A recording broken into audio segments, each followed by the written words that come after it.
I watched a young soldier take his seat on the plane, and the guy by the window says, my name is Kirk Borger. I am the library director at the Riverview Public Library. Today is Tuesday, April 23rd. Today we have Mr. Don Hatfield. He's a longtime Riverview resident, and he served in the United States Army Air Corps and later the United States Air Force. He enlisted in 1947 and was discharged in 1960. Am I correct? Yes, you are. Okay. First, I'm just going to ask some questions about, just so we can get a better sense of who you are. Where were you born? Crab Orchard, Kentucky, 1930. And what were your parents? Oh, just by the way, where is Crab Orchard, Kentucky? It's right near Stanford, Kentucky, which is a bigger city, and that is probably 75 miles due southeast of, I'm trying to think, Lexington. Lexington. Right. Okay. When did you move up here to Riverview? Well, I came to Michigan when I was only 3 months old by way of my parents. And then when I moved to Riverview, it was in the late 60s. My brother Jim had already bought a house and lived in Riverview, so our family decided we wanted to live in this area. So I've been here since the late 60s. And what were your parents' occupations? Well, back then they were just horse farmers, and it was when I was 3 months old, my mother and uncles, aunts, quite a few, at least half a dozen of them, migrated to Michigan. So I've been actually a Michigan resident since I was 6 months old. And the family then, my mother went to work for Timken Axle, they call it, in Detroit, near where we lived. It was down on 4th Street from Clark's Park. And she worked there until she retired. And I was raised by my mother alone, and I had a brother lived with us and an older brother until he got married, moved out. And my brother that was 2 years older than me, and then when he got married and moved out, it was about time for me. I went in the service at 17. And what high school did you go to? Western High over by Clark Park. That's on the west side of Detroit, Michigan. And so you were a high school student before you entered the military. Exactly. And you enlisted? I enlisted when I was only 17, had to get my mother's signature. And the hardest part about that was to get her signature, and my older brother talked her into it, the 15-year older one. He says, look, Mom, he's going to be 18, 11 more months. He'll enlist anyway, and you can't stop him, so why don't you just let him go and let him grow up? What year did you graduate? I left there when I was only 17, enlisted in the service, and I did not graduate. I got my GED in the service, in fact. So you enlisted. How did you choose the U.S. Army Air Corps? Going up the steps, bumped into a man dressed in an Army uniform and says, are you on your way to enlist? How I ever knew, I guess just because of my age. I told him, yes, I am. I'm going to enlist in the Navy. He says, why do you want to do that? Don't you like airplanes? I says, I love them. I got aircraft I've built at home.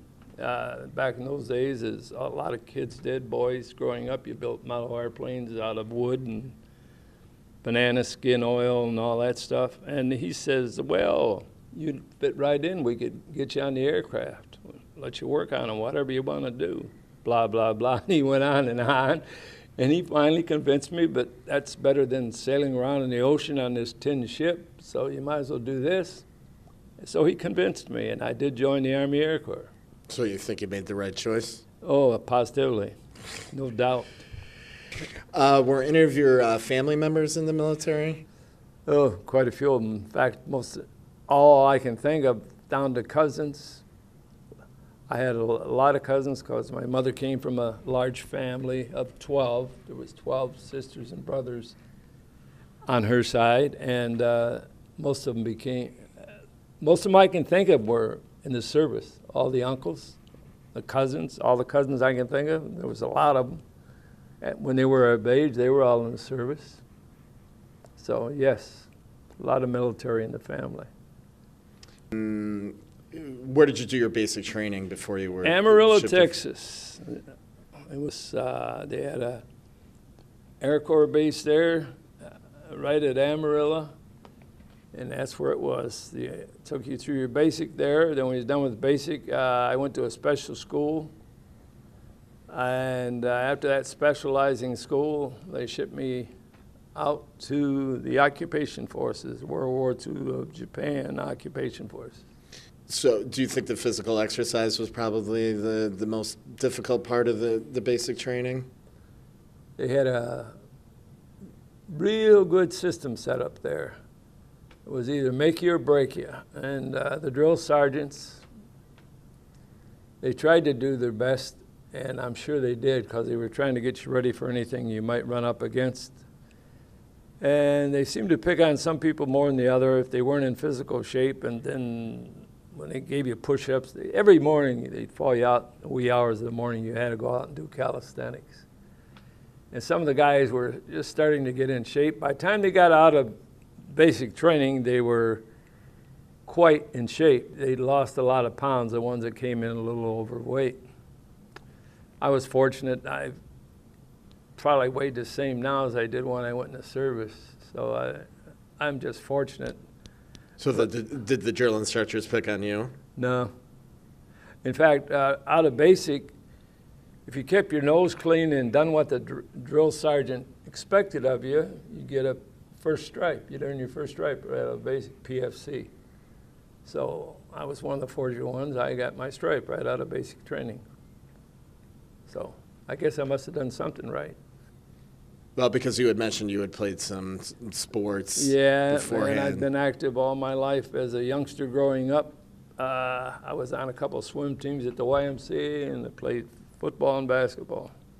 Did you play any sports while you were in the military? Yeah, a lot. I played on an Air Force team that went and played in Nile Kinnick Stadium in Tokyo and ended up winning a Far East championship.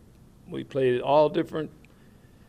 It didn't matter whether it was Army, Marines, Navy, anybody had a football team in the Far East, we would compete with them. And that was very good. What else did you do for recreation when you were in the Army? We'd go to the rec hall and have some of the Hollywood stars would come over to entertain us or visit us and just, cheer us up for, because they all knew we was away from home doing something, for your country and all that. So they were quite nice. A real old timer I'd like to mention, but younger people probably never heard of him, William Demarest. He was a great guy in his time, and he really showed a lot of appreciation to veterans. He'd come around, and people in the service, he'd come around and do his best. He was comedian-like, and he'd come off some good ones.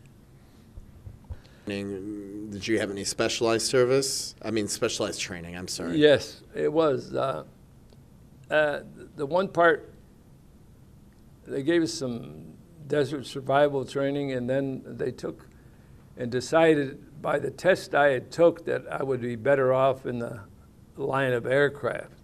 So they put me into a school it was called back then in the 40s, they called them sheet metal schools. The fuselage all aircraft and the wings are all built of metal. So they called you sheet metal men. But then they later qualified as aircraft body structure repairmen. They just changed the name, but it all meant the same. So if aircraft needed repair after it came home from battle, you had to fix it up so it'd be ready for flight. Some were worse, some were quick fixes, some were weak, some were even longer than a week, depending how bad they were shot up or they belly landed and you had the whole bottom to fix, wings, everything. So it depended how bad they got damaged in their actual flights. Did this specialized training carry over into your civilian life when you were discharged in 1960? Yes, it did. I worked for the Apollo North American company North American Aircraft was a big aircraft company in World War II. They made a lot of aircraft that were used in World War II. But then they went into the building of the Apollo, the command module and the service module and all them that were built. And they had a contract to build, I think it was a total of 3 their contract was to make. And by the time they got to the 3rd command module and service module, they were going to start laying off people. That's exactly why aircraft, to me, got a little tiresome, because I was bouncing from job to job. I worked for Howard Hughes after that, only a year, and he laid me off. Then I went to work for Bell Helicopter, but the advantage of going to work for Bell Helicopter was they were working out of Amarillo, Texas, repairing aircraft to send back into the Vietnam War, and that was halfway home to Michigan. So I thought to myself, well, I'll take that job, and then when they get ready to lay me off, I'm halfway home. They paid for shipping all my furniture, they paid me a bonus for signing up, and they paid me travel expenses to get there. So they paid half my way home. So I'm guessing it didn't take you a long time to find a job after you were discharged. No, after I was discharged, it wasn't even a month I was working. It was less than a month, I'm sure.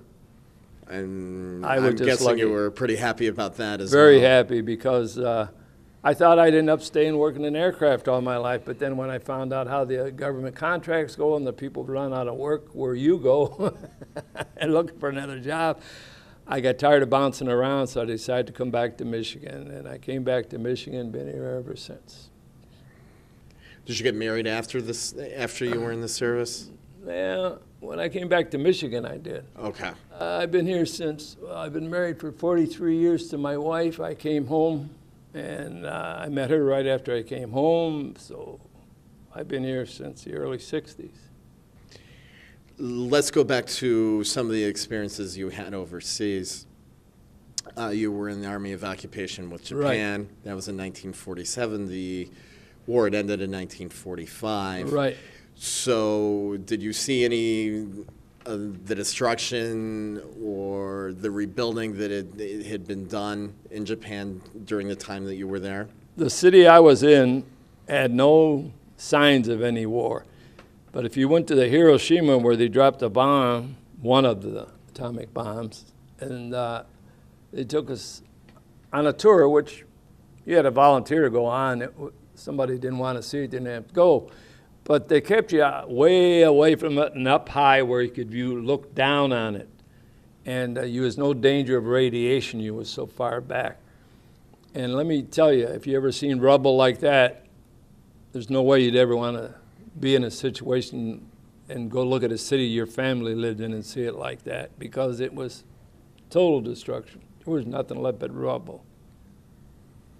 Did you, while you were in Japan, did you have any interactions with the Japanese people? Yes, in fact, the Japanese people were very good. In fact, they were very polite and courteous to us. In fact, on some occasions you'd walk in one of the merchant stores, they'd bow down to you and everything else and invite you in and treat you really good.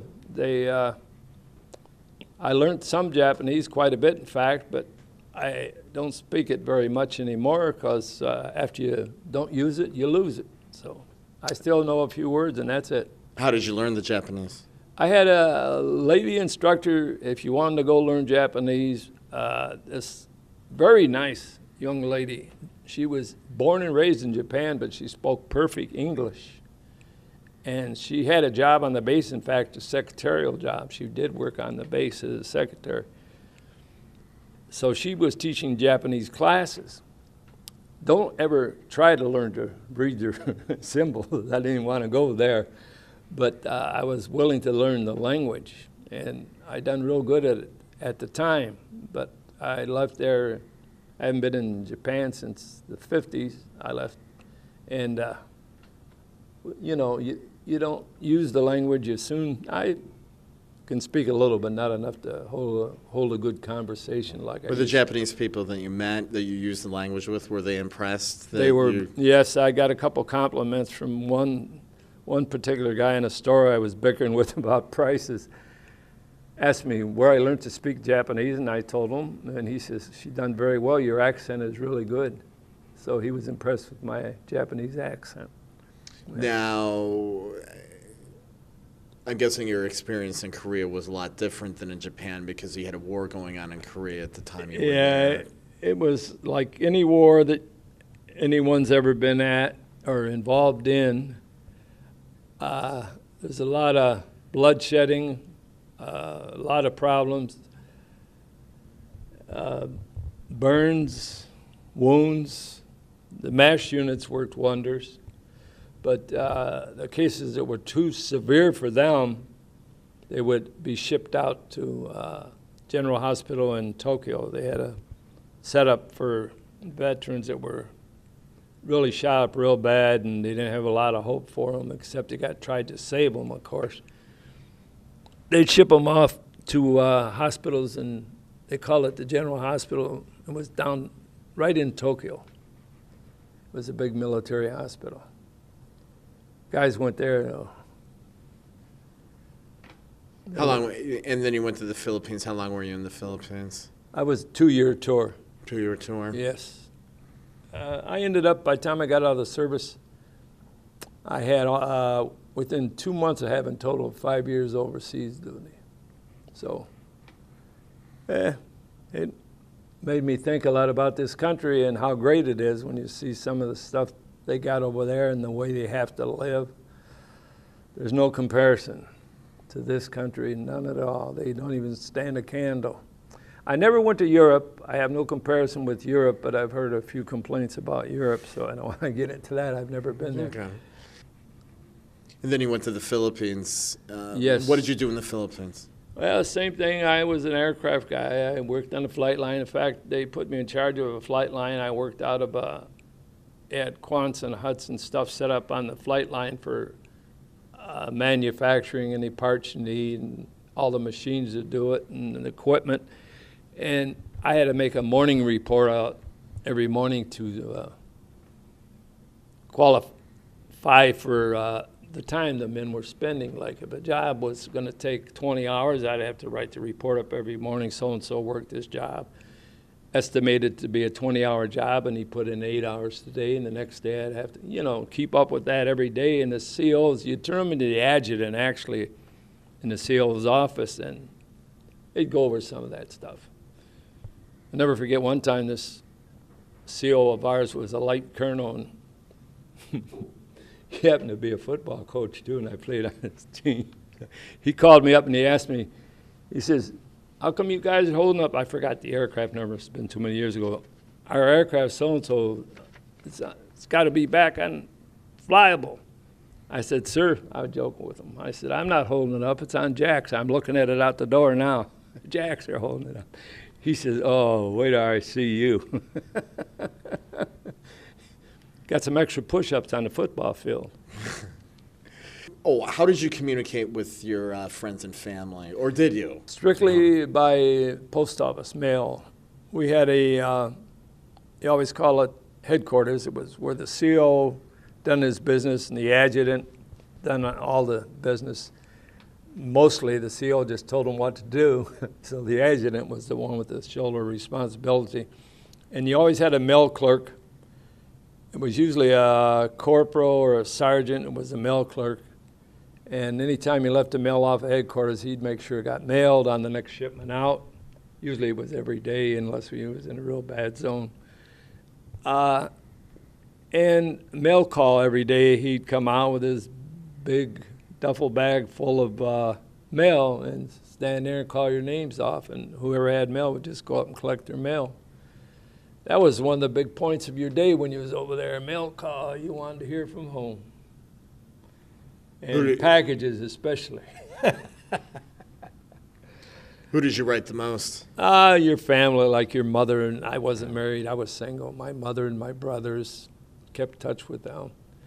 And Mom, every once in a while, would send me a package of goodies and homemade cookies or whatever, something good to eat anyways. And the friends would be numerous at that point. I'd have more friends than I knew I had.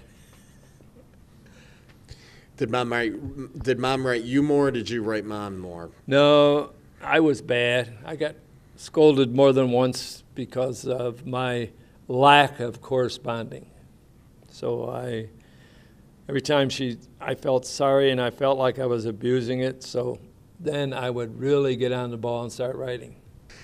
So you said you were discharged in 1960. You're right. Okay, is that because you? Well, I was actually asked to re-enlist, but I never did because I knew my mother was in dire need of help because both my brothers were gone. I was the only one left, and I decided to come back and stay close. Were they happy to see you? Oh, very happy. I had a surprise party to knock your socks off, but I survived it. My mother actually died living here in Riverview. She moved out of Detroit. Me and my wife, which was court administrator here in the city for a long time, talked my mother into getting rid of her place and moving out here. She lived in those apartments, Forest Green, right on 4th Street down there. Till she died, that's where she was at. Well, we already went over your kind of transition to civilian life, and Yes. for you it was very easy, which we'd already talked about that, and you were very fortunate with that. Right. Now, the people that you were in the military with, are you still in contact with anybody that you served with? One of my friends from Lansing is the only one I have left that I keep in touch with. The rest that I had contacted with are all gone. I see him usually once a year, him and his wife and my wife and myself. We do go out for lunch together because I go to Lansing with the American Legion about once a year, and I get a hold of him. He lives in DeWitt, suburb of Lansing, and we get together. I know that you were involved in the American Legion. And how long have you been involved with the American Legion? Well, right now, over 20 years. Have you been involved with any other veterans organizations? A long time ago, in fact, when I was in Philippine Islands, there was a VFW post right on the base. I used to belong to that. But I haven't been with any other organizations since that because I have too much on my plate now. I got a lot I'm involved in, so to speak. So, how do you think the service, being in the service in the military, impacted your life? It's done a great deal for me, I think, because after all I've been through in the service and seen, I realize that this is the best country in the world. It makes you proud to be American, and you tend to grow up fast, and I really respect the service for all it taught me, really. What did it teach you? How to face up to what happens. What happens is going to happen, and you can't get out of it. And the last question, well, and it kind of goes into if there was one thing you wanted to tell people that you learned from your military experience, what would it be? I think it's a good experience for a young man that can't make his mind up. In my case, it was me. I didn't know what I wanted to do, and I chose that way to start my life as a young adult. And then after I was in a while, I realized it was a good place to be, so I kept re-enlisting. So I don't regret my choices. The only thing I regret is when I got out of the service, and I really got a good job, but it was because of the service, helping build the Apollo. I regret the one thing. I got out of the service the first week. I got a check, and I looked at it. I blinked twice, and that was more than I made in a month in the service as a staff sergeant. So that's the only thing I thought about civilian life I liked better. Yeah, but the military taught Exactly. you the skills to get that paycheck. Exactly. I would have never been there hadn't I learned how to do that. You're exactly right. How many children do you have, Mr. Hatfield? Yeah, I got 2 boys and a daughter. One child, 62-year-old, the oldest one, he died last year. Complications from a surgery he went through. But the other ones are all healthy and good and got big families. Come to see Dad once in a while, too. I hope so. Did they all go to Riverview schools and grew up in Riverview? Every one of them grew up in this city, and the two boys both went to Riverview High. My daughter went to Christ the King Lutheran as a kid, so when she grew up, she wanted to stay but she didn't want to travel farther for a Lutheran, so she ended up at Mount Carmel because it was a Christian school, and she got her diploma from Mount Carmel and went to Michigan State, graduated with honors, got her master's degree at University of Minnesota, she got hired before she even graduated with her high scores. And how many grandchildren do you have, Mr. Hatfield? 6, I want to say, but I'm probably missing some, and I'll hear about it. Oh, that's okay. Once they see about it, then you'll hear about it. So, well, Mr. Hatfield, thank you very much for your service to our country, and I want to thank you very much for coming in today and doing this interview. And we'll have it on the website once we get it up, and I go to the meetings, and so I'll let you know when it happens. Yeah. All right. We got one.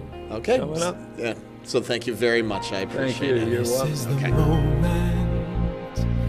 This is the day when I send all my doubts and demons on their way. Every endeavor I have made ever